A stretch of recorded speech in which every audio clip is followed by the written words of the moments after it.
Home for the NBA on ESPN. I'm Malika Andrews, joined by Chiney Agumake and Mr. Carry-On himself, Kendrick Perkins. Carry-on. Yeah. Who's more in your crosshairs today? Is it James Harden or is it Russell Westbrook? It's a bad day for the neighborhood, but it's going to be Russell Westbrook. Oh, no. Well, we'll get into that a little bit more later, but let's start with the Lakers, who gave up a monster second quarter lead in Oklahoma City. So Russell Westbrook and the Lakers visiting the Thunder late in the first quarter. Lakers up 20. Westbrook drives, misses, gets his own rebound here, puts it up and finishes. Lakers outscored the Thunder 41-19 in the first. Second quarter, Lakers up 23. Rajon Rondo finds a D scoop layup plus the foul. Lakers led by as many as 26 points in the first half, but Oklahoma City, they came back and made a push. So just under 6 minutes left. Thunder down 13. Shai Gilgeous-Alexander hits the triple. Yes, sir. It's now a 10-point game. So 5 seconds left. Ooh. Thunder. Ooh. Shai Gilgeous-Alexander again nails it off the glass at the buzzer. The Thunder lead 97-95, coming all the way back. So 35 seconds left in the fourth, guys. Derek Favors rolls, finishes down low. So same score, guys. 10 seconds left. Josh Giddey set to inbound the ball. Love Josh. Carmelo Anthony steals it here, puts up the three. Shot an oxygen ball. Look at this. He had a good look. That was a great read. It just comes up a little short, and even Melo had to laugh a little bit, shake his head after that one. So the Lakers are down 120-115. Rajon Rondo inbounding the ball. Darius Bazley steals it. But look at this, guys. Russell Westbrook, he really does not like that. He gets into it with the Thunder. He keeps going. He keeps going, and eventually he gets tossed. An eventful return to OKC for Westbrook in every way. 123-115, the Thunder come back and win. So the Lakers entered Wednesday with a 230-0 record in the last 25 seasons when leading by 25 points in a game, including the playoffs. But that streak came to an end as they collapsed after taking a 26-point lead in the second quarter last night. Russ on the ejection after the game. Take a listen. How I play the game, and we're old school, and like that happen, I don't let it slide. So, I take it on the chin and move on. But, the game of basketball, certain things you just don't do. Like in baseball, you don't throw the bat. There's certain things you just don't do in sports. Game already over, and I didn't like it. Simple as that. So since turnovers were first tracked in 1977, Perk, Russell Westbrook has now had 6 triple-double performances while also recording at least 10 turnovers. And James Harden is the only other player with multiple such games. The rest of the league has only seen 8 players that have those, what I'm going to call a quadruple trouble. And those 8 guys, I know it's bad. And those 8 guys, he's just had one. So back here with Chiney Agumake and Kendrick Perkins. And Perk, what's the bigger story for you coming into the Lakers last night? Is it the Lakers blowing the 26-point lead, or is it those 10 turnovers for Russell Westbrook? I know. Y'all know how I feel about Russell Westbrook, right? That's my brody. That's the homie. But I got a job to do, right? And Russell Westbrook has 30 turnovers this far in the season, averaging 6 a game. He was brought to L.A. for what reason? To win a championship. You cannot win a championship averaging 6 turnovers. You cannot blow a lead, right? Up 26, I believe it was, to Oklahoma City that haven't won the game and have 10 turnovers and be the point guard that's supposed to be the floor general and blow that lead as well. And then the most disappointing thing that happened last night was that Russell Westbrook got ejected, right? And I get it. We have this quote-unquote unwritten rule about, down the stretch, you're not supposed to score the ball. All right. But Russell Westbrook has done it too. And here's a clip right here in 2016, right? The Hawks are not trying to foul. I'm saying, listen, look, they have an old saying, there's no fun when the rabbit got the gun, right? So, look, if you could dish it out, you got to be able to take it. Nobody on the Hawks mad. Josh Smith showing love. Nobody trying to fight Russ. At the end of the day, look, I got to hold them accountable. So you're saying Russ is actually leading to that 26-point turnaround. So you're kind of straddling the fence today? Okay. All right. Perk, I feel you. And the thing that we love about Russ is that he's one of those players where that oscillation is going to happen. You're going to get some games where he has high turnovers. I agree. Averaging 6 for a guy in his position is not good. he has to lower that. But this is a team that's integrating 12 new players. He's being aggressive. I think it's been working for him to some degree. Now, we all know the environment of being back, in Oklahoma City. His emotions were heightened. But the reality is this Lakers team, they're dealing with a lot of change, especially with their stars. AD has been great, but LeBron James not being out. And I would like to say this, LeBron James plays chess when everyone else is playing checkers, especially from the point guard position. He controls the game better than anybody else that we've probably seen in a long time. Russ stepping into the helm of having those Lakers expectations, it's really difficult for him to figure it out on the fly and be productive and make up for LeBron James. And I think that this is important. I have this, thanks to Caesar, we have to look at these numbers when it comes to the narrative, and you check out this graphic, because Russ, yes, ever since he entered the league, he's #1 in turnovers. But guess who's #2? LeBron James, actually. Just a couple hundred behind. In assists, Russell Westbrook is second overall since he entered the league. Totally. LeBron James is third. The difference is LBJ in that time probably has had 3 championships, right? So the narrative is that he's getting it done and Russ is not, per se. But the reality is LeBron turns the ball over quite a bit. He assists the ball extremely well. Russ does a lot of the same, but now that narrative is following him. And I do think it helps and it hurts him. And last night we saw him hurt. Yeah, but Sinead, listen, I get all of the 12 new players and I get all that, but we're talking about a veteran ball club. We're not talking about a young team. We're talking about a veteran, right? Russell Westbrook has been to the finals. He knows what it takes. I was on that team.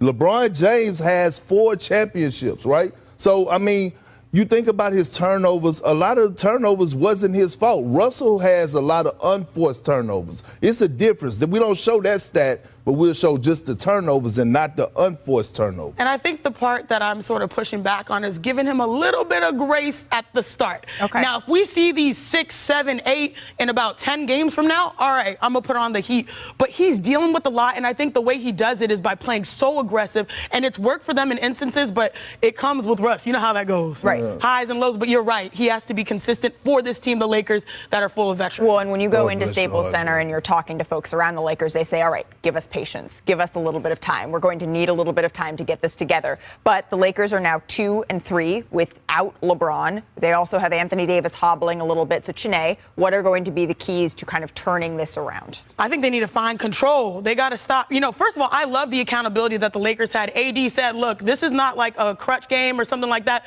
This loss has woken us up in the point where we have to make sure we value each and every game, which is hard, Perk, throughout an 82-game NBA regular season. And so I think the accountability and also the control, you're right. Russ lost a lot of control personally with his emotions and also with his play. Now it's like, all right, we've seen the worst of this situation, losing to a winless Thunder team. How do we make the best of it? 26. Yeah, that's a problem. Coach BP? Coach BP? Yeah, I mean, that's cool. But I think the Lakers got to rely a little bit more on that youth, right? Like, I think Anthony Davis, LeBron James said when he got to L.A., when him and Anthony Davis paired up, that he was going to run everything through Anthony Davis. Right. True. Don't switch up now. Like, Anthony Davis is the guy that is still in his prime, really, like at the prime of his prime. So don't switch up now. And I think you have to rely on Mark a little bit more. Like, he's been playing really like Kent Bazemore, I kind of, be trying to roll with him a little bit, but he still makes those bonehead decisions at times that are very, very questionable, especially for a veteran. Perk I'm serious. doesn't mince words. I know. Huh? You said, Perk, you don't mince words. No, I mean, just think about it. Even in the game against Ja Morant and the Memphis Grizzlies, he had that late foul, and luckily Ja Morant missed the last free throw. It would have went into overtime, and Memphis had the momentum, really. Right, absolutely. Well, and it seemed like, maybe they would have been relying a little bit differently on youth if they had had Talen Horton-Tucker or someone like that out there right now, but they're injured. And speaking of injuries, I do want to check in with senior insider Adrian Wojnarowski, who's joining us now to get an update on LeBron James. Hi, Woj. Thanks for joining us. What's the latest on LeBron? Malika, I'm told there's some optimism that LeBron James will be able to return to the Lakers lineup Friday against the Cavaliers. Obviously, he missed their games in San Antonio, the loss at Oklahoma City last night. But that there's optimism that sore ankle, it certainly has improved, and that he can be back on the court against a very improved Cavalier team. So potentially some optimism you're reporting for Friday against the Cavs. Another injury woj that you're monitoring is reigning MVP Nikola Jokic, who banged knees with Rudy Gobert on Tuesday night. How are the Nuggets moving forward without Jokic? What can you tell us there? Malika, same word I heard around Denver today on Nikola Jokic's return. Optimism that it could be as soon as this back-to-back this weekend. They've got the Mavericks on ESPN Friday night, and then they go to Minnesota, which is playing very well right now on Saturday night, that he can be back as soon as this weekend. He did not practice today, but as you said, Malika, no structural damage to that knee. It's soreness, and they're hopeful that they can have him back as soon as this weekend. Thank you so much for the update, Woj. I really, really appreciate you stopping Thanks, by. Malika. All right, guys, coming up on NBA Today, James Harden's early season struggles continue in Brooklyn. How much does not getting to the line impact him? Perk shares some answers, and Giannis is already the best center in the NBA. We chop it or drop it with a special guest, plus an epic... Live from Los Angeles. We are in Los Angeles. I am Malika Andrews, joined by Kendrick Perkins and Chiney Agumake. Do y'all want to go to Brooklyn?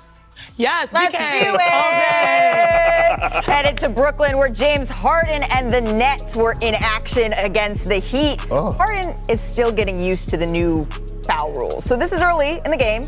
Drives, Kyle Lowry. That's some contact. Throws up a shot. No fouls called, though, Chiney. So then later in the first, Harden tries to drive here. Check out Jimmy Butler. Okay, but Jimmy pokes the ball away. Harden was searching for a foul there. Watch it again. Butler, that looked like clean steal. Ooh, but the arm. All right. Rip. Well, later in the first half, Harden drives to the hoop, makes slight contact with Lowry here, and loses the ball out of bounds. Another no call for Harden. James finished with 14 points and 4 turnovers. So in the fourth quarter, the Heat are up 4. Lowry. Look at this here. He finds Bam Adebayo. Yes. Big dunk for Adebayo. The Heat are up 6. 1-3, baby. That's So the what they Nets are brought him in still there trailing for. by 6, Lord halfway Jimmy. through the fourth. Kevin Durant does what he does, hits the deep 3. And check out Miss Wanda. She likes it. We love you, Wanda. He had Miss 25 Wanda. points, under 4 minutes to go. Miami up 7. Jimmy Butler misses the layup, but Bam Adebayo for the putback dunk. Adebayo finished with 24 points, and the Heat go on to win it. The communication, I asked Coach about this a little earlier, and he talked about how everybody's adjusting to the way the game is being officiated. What's been the communication like as everybody, again, both teams around the league, get adjusted to how things are being called? I don't know. Can answer that. As much as I want to get back to just, 30s and 40 points, you know what I mean? It's like, I can't do that, you know what I mean? As much as I want to, I had no opportunities to play pickup or nothing this summer, you know what I mean? Everything was a rehab for 3 months from a grade 2 injury that happened three times in one season. So as much as I want to rush the process and be back to, hooping and killing, it's like, I'll take the time. But this is all going to make me stronger at the end of the season.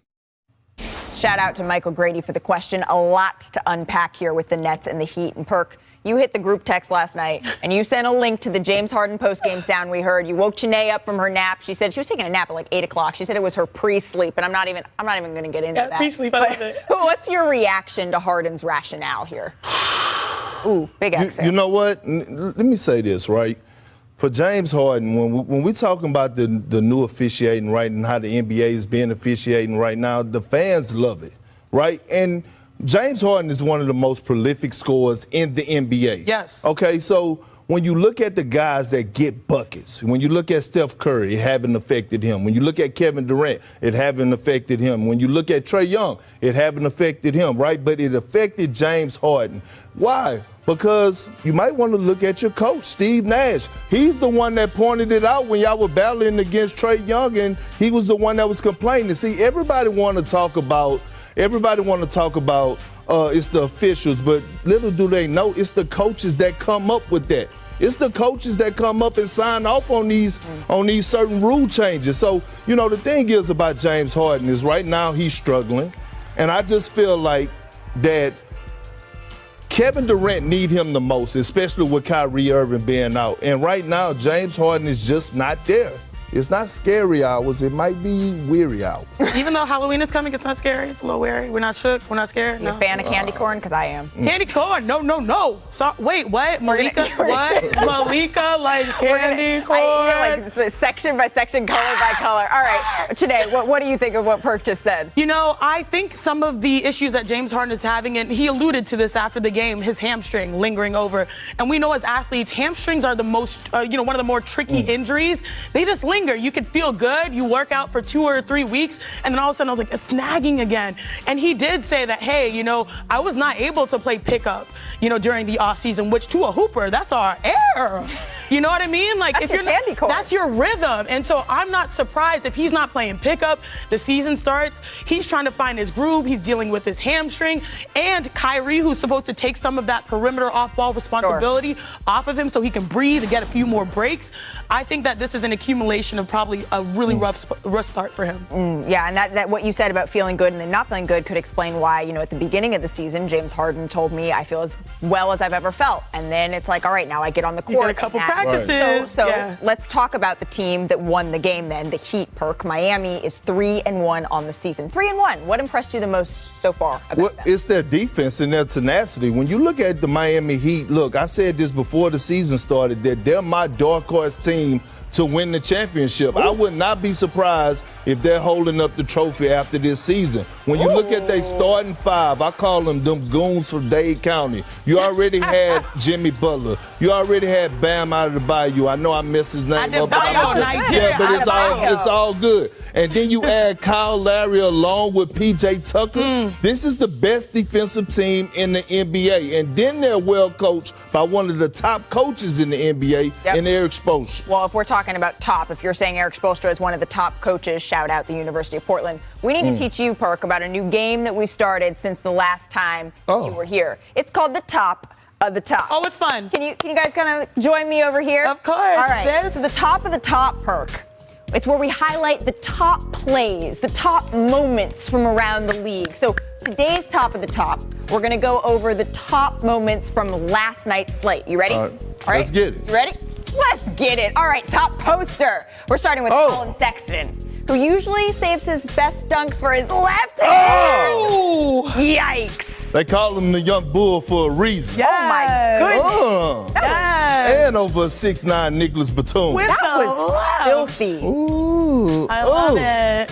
Oh, good photo. You putting that on a poster? Good photo. You putting that on a poster in your room? Yeah, I mean, I don't have too many posters, but I know I'm on a few people posters. Oh.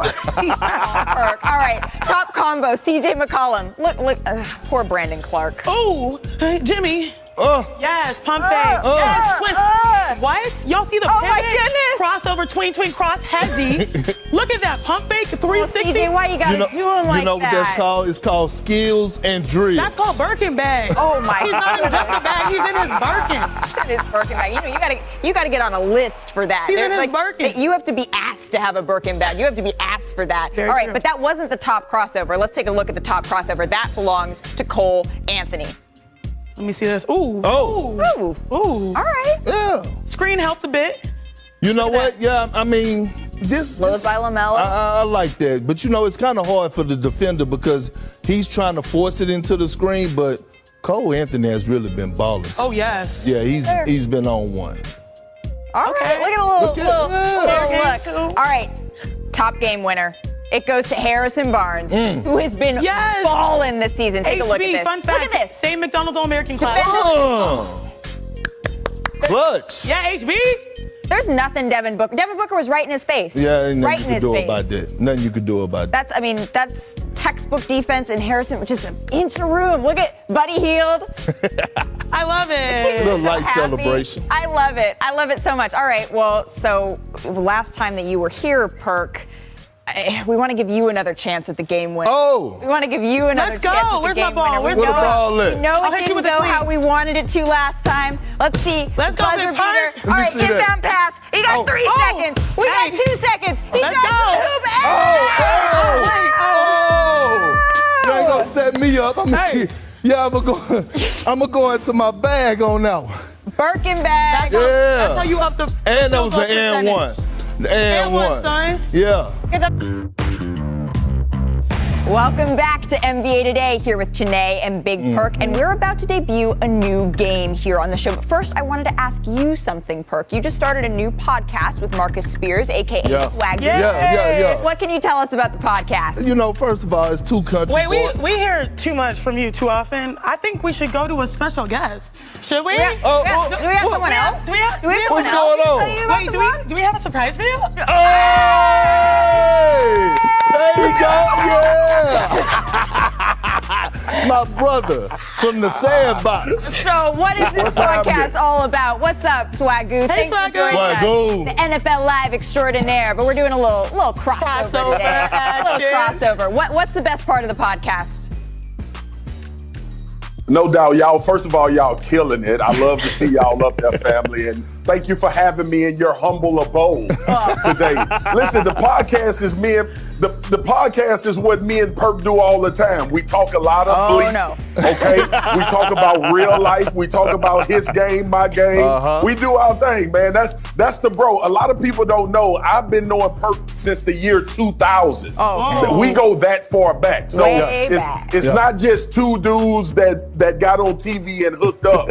We actually been knowing each other for a long time. I love it. Well, since we have you here, Swagoo, we want to introduce you as well to a new game, and we're going to call it Chop It or Drop It. So I'm going to give you guys some topics, and if you want to talk about it, then we chop it up, and if you don't, you say we drop it. Everyone, we ready? Yep. Let's go. All right, let's do it. First up, in 2 games, Giannis has started at center for the Bucks. He's averaged 35 points, 13 rebounds, and 8 assists. Would Giannis be best at center if he continued to start at the 5? Chop it up or drop it, Janae?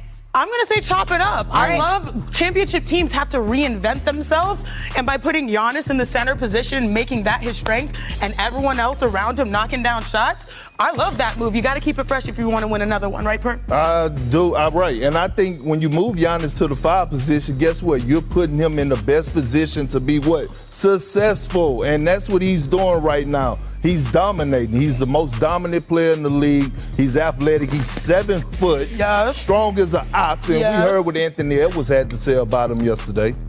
What do you think, Swagoo? I'm listening to both of y'all. I'm listening to both of y'all tell all these lies. Giannis is 1 through 5. Okay? Don't label that man no center. Don't label that man no guard. Label Giannis a literal buck. That's what he is, man, because everything on the court, especially now that he's shooting the rock like he's doing it, it's unstoppable. I don't want to label him as a center because it diminishes, I think, a lot of other stuff that he does. All right, point center, shooting guard, 1 through 5, Giannis. So next up, the NBA has changed the rules regarding natural shooting motion, and James Harden has struggled, as we talked about, because of this change. Is this the best rule change the NBA has ever seen? Chop it or drop it, Perk? I want to chop it up, and I think it is because it's good for the game of basketball, right? It shows like who's going to go out there and get it out the mud. No more ticky-tack fouls, fooling the refs to get 30 points, but getting 20 of them at the free throw line. I'm going to drop it. It's free throws. We're like 5 games in. I'm good. All right, she dropped it like a hot potato, Marcus.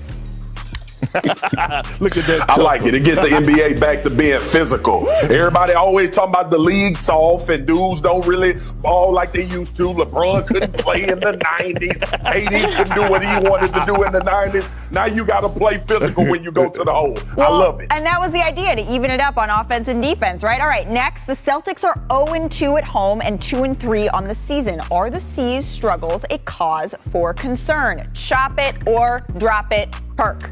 I'm going to drop it. All right. All because I'm a homer and I'm not about to address Jason Tatum and Jaylen Brown. All right. I'm going to drop it. They'll be just fine. Yeah, we need to drop it. All I drop it just because as long as I see their highlights and they're progressing, which, it's hard to start the season with that momentum, but JB's been good. He's been all right. But drop it. That dunk was all right. Thank Marcus, we dropping it? Yeah, we could drop it. It's still early. They'll get it together. It's the Celtics. All right, we're dropping it. Lastly, Udonis Haslem, OG, has Tyler Hero's back when Hero said he should be considered in the same ranks as Luka and Trae Young. Chop it or drop it, Janae. Let's chop it up. I mean, Tyler Hero, he wanted all the smoke. You know, before the season started, he said, I need to be in these ranks. And everyone's like, oh, we saw what happened last season. And he has delivered. I love this Miami Heat squad. I mean, we talk about Jimmy getting the new addition, Kyle Lowry, PJ Tucker. I'm a huge fan of Bam Adebayo. Yeah. 1-3. But Tyler off the bench, like, he's been saucing dudes. So, yeah, I love the energy. He set expectations for himself publicly, and he's so far delivered. Yeah, I want to chop it up. I mean, because, look, Tyler Hero put this pressure on himself, and he also made me look bad last year. He made me look bad because I picked him to make the All-Star game for the first time, and when he got in the starting lineup, he didn't deliver. I like that he came back this season. He talked his talk, and he's backing it up right now. Look. Hey, listen, he hooping and he has that type of skill set. But listen, I want Oprah money. I don't have it yet, damn it. And until he do it in the crunch time moments like Luka and Trey, and obviously him coming off the bench. Look, to average 20 coming off the bench, that's a big deal. We know Tyler can hoop, but don't say that just yet, young fella, because they've done it in the playoffs, and y'all really know that's how we judge players. Hold on, Swagoo. You forgot about the snob? You know what I'm saying? The bubble Tyler Hero when he was giving work. He went to the finals now. Look at What's up? Last year, I heard y'all go crazy about Trae Young performing, especially in Madison Square Garden in the playoffs, carrying his team. I know what Luka did. We all was texting and tweeting and IGing when Luka was going crazy for the Mavs in the playoffs. I believe Tyler Hero can do that. Don't get me wrong. He's not afforded that opportunity. But right now, let's not say that because we forget what the other two did in the playoffs, carrying their teams as opposed to being a piece. They did it in the playoffs, but Udonis Haslam's point was, hey, this isn't the same for those types of guys. There was a different expectation for them. Tyler Hero came into a team that had multiple stars and then went to the finals and did all right. All right, Marcus Spears, Swagoo, thank you so much for stopping by. What can we expect on NFL Live coming up right after our show? You gonna kick your feet up? Y'all know we talking about Thursday night, Aaron Rodgers, Arizona. We got a whole bunch of football, y'all. I'm gonna probably say damn like 30 times. I'm gonna be mad at Dan Orlovsky, and then I'm gonna watch y'all tomorrow chop it up. I don't know. Dan Orlovsky's suits, though, there's something else. I appreciate you stopping by. All right, coming up right here, next on NBA Today, two of the most storied NBA franchises go toe-to-toe down at 7 o'clock Eastern. All right. Good big man matchup last night in Milwaukee. Good thing we've got a couple of post players with me to break it down. Giannis Antetokounmpo and the Bucks. Just over 3 minutes left. Bucks down 9. Oh! Giannis Antetokounmpo. All right, Bucks down 7 now. A minute later, Bucks down 10. Giannis drives, misses, but gets his own rebound and slams it down. So the Bucks trail by 8 at the half. So in the third quarter, Timberwolves up 8. Towns finds D'Angelo Russell, nails the 3. Russell would finish with 29 points and 6 assists. Timberwolves up 11. Towns backs down Giannis, hits the baby hook. The Timberwolves are cruising now. They're up 18. 2 minutes left. Fourth quarter. Bucks within 9. Giannis finds George Hill. George Hill does what he does, nails the 3. Bucks down 6. 30 seconds later, Chris Middleton. He misses the layup, but he gets his own rebound and tips it back in. So the Bucks are within 4 now. Less than a minute later, Middleton. Tough corner 2. He did that in the finals. Bucks down corner now. Yes, Incoming Timberwolves possession. Anthony Edwards. Go ahead, Rook. Edwards finished the night with 25 points, 7 rebounds, and the Timberwolves beat the Bucks. Yeah, I mean, with a guy like that, you can't stress about him scoring. Like, that's what he gonna do. I mean, Sam 280 pounds. Like, ain't nothing you can do about it. Like, we put 4 people on him, but he still scored the ball. I need Brook to get back. Brook. I don't know, maybe you're at home right now. Brook, please come back. We need you to rebound the ball, brother. How can you not listen to that plea, Brooke? So Giannis wants Brooke back, but I want to talk about this Bucks team with Giannis at center. Janae, What are you seeing? I like this. And you know what we love about Giannis Antetokounmpo is that each year he gets better. So let's break it down. Give me the tape, quite cool, baby. Give me the tape. All right, watch this play. In the half court, Giannis, this is his bag, all right? You've got a similar matchup in size and strength, but guess what? On anyone in the NBA, he can do just that. Now let's go open court, okay? In transition, Giannis is so great at this as well. Talk about rebounds. He can get rebounds, but watch how shifty Giannis is right here. So quick in the left, brings it to his right, bam! Takes the contact. He's not complaining about the foul, y'all. Now this is the area of growth, Perk, reading the secondary defense, right? Now he's reading, and this is what is allowing the Bucks to be very successful. George Hill gets the ball after he draws a double team, kicks it over to Pat Connaughton, big money. 6 dimes right Planet now. Pat. Exactly. And then again, look at how many people are looking at Giannis, how much he drives, draws and appreciates. And next thing you know, Grayson Allen, bam, nice little single move.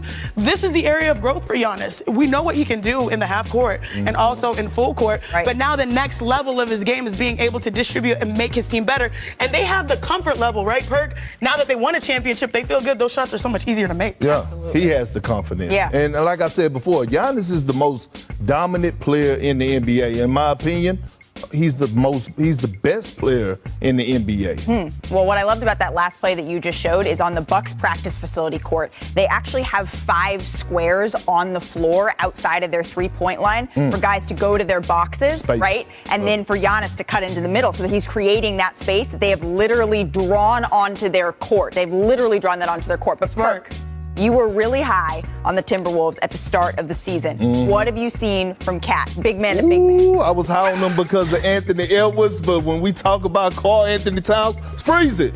That play right there was supposed to be a cross screen, but he read it, he sealed, he snatched the screws out the rim. Check this out. I'm anchoring the defense. I'm contesting everything at the rim. We have a saying in the NBA, don't hope they miss, make them miss. Look at the big fella running them size 21s. Them size 21s. He's feeling himself right now. Playing the dunker spot, getting down low. We know he taking the contact. Nice little shoulder into the chest, get the creation, take like the this? jump hook. That was a pretty good. That was a pretty good replay of that right there. Yeah. So you think this is a step of growth for Karl Anthony Towns, or just building on the bag that he already had? Well, it's building on the bag. We know last year he got comfortable with shooting the 3-point shot, right? And then he went through so much last year. He looks like has a clear mind. He looked like he is leaving it on the court. And once again, to a basketball player, it looked like it's his sanctuary. Okay, so do you have them, Perk, as a playoff team this year? You know what? I do have them as a playoff team. In the West. Anthony Edwards came out after they last lost and said, we have to be better. And what did they do? They went down to Milwaukee, the team that won the championship last year, and got a win in a hostile environment. I mean, Janae, can you? I'm here for Perk. All right. First of all, I'm here for Perk. We got to talk about 2 post players doing their thing and teams trending in the right direction. I'm here for this. All right. Well, this play right here costs more than 80% of bettors' money on this Bradley game. Oof. Perk, I hope that. We're going to discuss more on this next. Come on, Brad. It's hard to watch. It really is. It's tough. You But laugh it off. Yeah.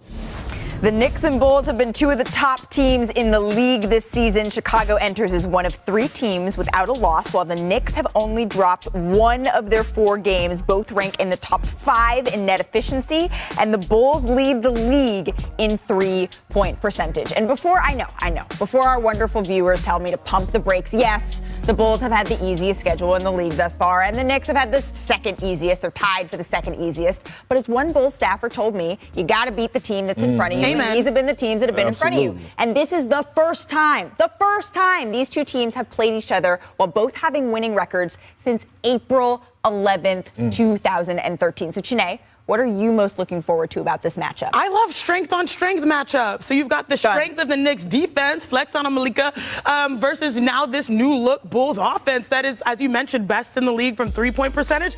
I think it's 42% from three that they're shooting. But Perk, I know you love the defense that the Bulls have brought. I do. You know, I love their tenacity. I tell you, it's very rare that you see highlights defensively, but each guy is switchable, each guy is coachable, and each guy is getting making improvements. This group that they have formed seems to really be working. And yes, Malika, you're right. The opponents, you might be a win is a win. We know that as a pro. Yeah, and we can't talk about opponents. The season just started, right? We don't know who's good and who's not. But at the end of the day, look, I'm looking forward to just the grittiness, right? And going into the United Center is one of the hardest places to play in. I don't know why, but it is, right? And so when you look at the Bulls, I want to give a shout out to Billy Donovan because he really has those guys tied on the string. Now, when you move over to the Knicks, I'm looking forward to seeing if Julius Randle could take his game on the road. Last year, he struggled big time in the United Center. So I'm looking forward to seeing what he's going to do. And then you know how Tom Thibodeau do it. Tom Thibodeau is all about coaching. Shout out to Tibbs. You know we won a ring together. But let me tell you something about Tibbs. Light flex. When you think about Tibbs, Tibbs is a guy that comes in the morning at 5 o'clock in the morning and he leaves at 9 at night. He is one of the head coaches that does his own defensive scouting report. And also on top of that, he knows every single player in the league tendencies. Ooh. Every single player. You don't get that from a head coach. Well, and for every single player in the league, if you ask Robin Lopez, the reason why it's hard to play in United Center is Benny the Bull. But with more on the Bulls-Knicks game from a betting perspective, I want to welcome in ESPN's daily wager betting analyst. Hey, Tyler. Oh, God. Tyler, what stands out to you for tonight's Bulls-Knicks game? A couple of things Shanae touched on a little bit. The defense, we know Tibbs plays that, but the Bulls are heavy in that regard. And throwing back to the 90s as well, the pace of these two teams, bottom 5 in the NBA. But one thing where they are modern, it's the three-point shooting. Shanae touched on the Bulls being at 42%, best in the league. How about the Knicks chucking it like the old school Golden State Warriors and Houston Rockets? They are taking and making more triples than any team in the league. The Knicks at 46 attempts.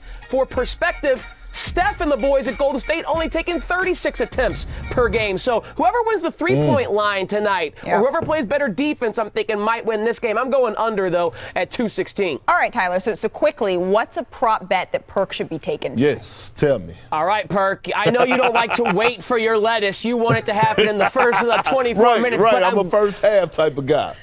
I'm going to give you a full game prop. I just said no team shoots more triples and makes more triples than the New York Knicks. How about Evan Fournier over 2.5 made threes? He has gone over this mark in all but one game this season. He's shooting 46% from downtown, Perk. The guy's been money. He's out there 30, 35 minutes every night for Tibbs. He's averaging 9 attempts per game. So even if he falls off his shooting consistency of 46%, as long as he takes those 9, he can shoot 33%, knock down 3, and you're a winner at plus money, which means wager 100 to win back 105. So you put 205 in your bank total. Well, it sounds like it sounds like he's going to do it. I like that. All right, Tyler. Before we let you go, Bradley Beal cost a lot of people money with this play right here.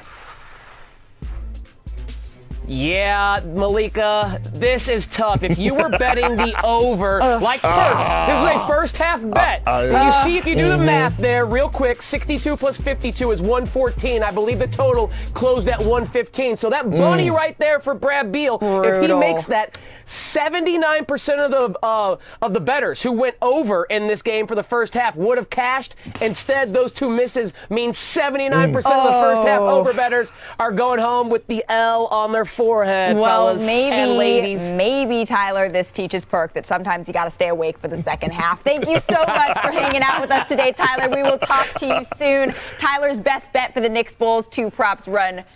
We're going through. Thank you so much, Tyler. I appreciate it. Coming up on NBA Today, one of the league's top 75 players ever made his NBA